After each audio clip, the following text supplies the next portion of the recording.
Страна отцов, или, как говорят ингуши, Даймох, горная Ингушетия, с которой связана история происхождения многих ингушских фамилий. И проявляется она, эта история, в жилых и боевых башнях, храмах, святилищах и вот таких солнечных могильниках, в которых покоятся останки предков, живших столетия назад.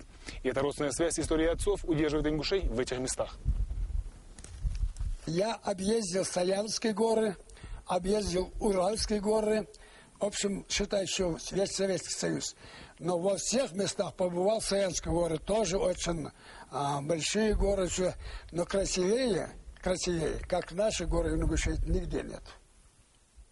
Поэтому я решил, оставшись в жизни, быть в горах. Супруги Ивлоевы живут в высокогорном селе Пялинг в старинной родовой башне. Разменявший уже 8-й десяток лет Алихан не устает совершенствовать древнее сооружение. Этот балкон – дело его рук. Молодая жена Алихана, она младшая супруга на 52 года, сейчас гостит у родных.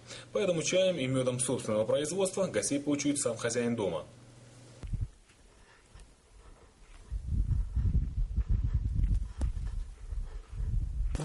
Попробуем залышать. Еще одну.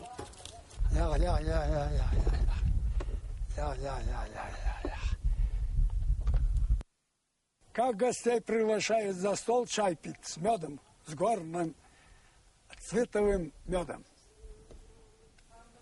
Добро пожаловать за стол. Природа хорошая, родниковые воды, сосновый бор. То, что надо. А вам не трудно здесь, дядя Алихан, справляться с хозяйством? Очень легко мне здесь. Привык я здесь. 16-17 год, как живу здесь. Вот мне скучно бывает, когда я поеду на равнину, на Зрань. Там скучно бывает. Тех условий, к которым привык человек в городах и селах на равнине, здесь в высокогорной зоне Ингушетии нет. Однако некоторые блага цивилизации дошли и до дяди Алихана.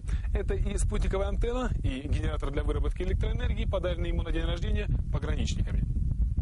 С пограничниками у жителей башни сложились хорошие отношения. Они частенько заезжают к нему на чай. Генералу Красникову, от Верховную Ставку, если сможешь передать привет от меня, он будет рад.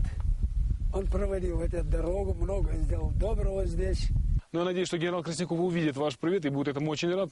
И скажите, дядя Алихан, вообще вот много людей здесь проживает вот в горной местности, соседи ваши, скажем так? Здесь живет, вот Чадию Исрапол живет. Потом на пчеловоды вон стоят. Но в летнее время много здесь было. Здесь были испанцы, здесь были англичане. Снимали кино.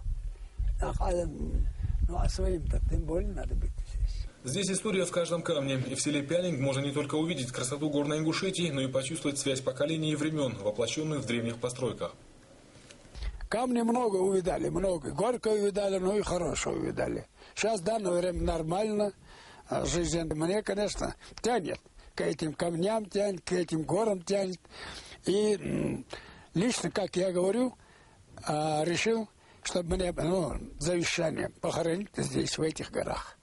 Как говорит наш герой Алихан Ивлоев, эти камни свидетели истории его тыпа, да и всего ингушского народа, заряжает его энергией, бодростью и здоровьем. И сегодня, в свои 82 года, он чувствует себя на 30 лет. В планах у Алихана отстроить эти развалины, чтобы было больше места встречать своих любимых и родных гостей. Руслан Боков, Рамзан Ахильгов, Михаил Оригов, Вести Ингушетии.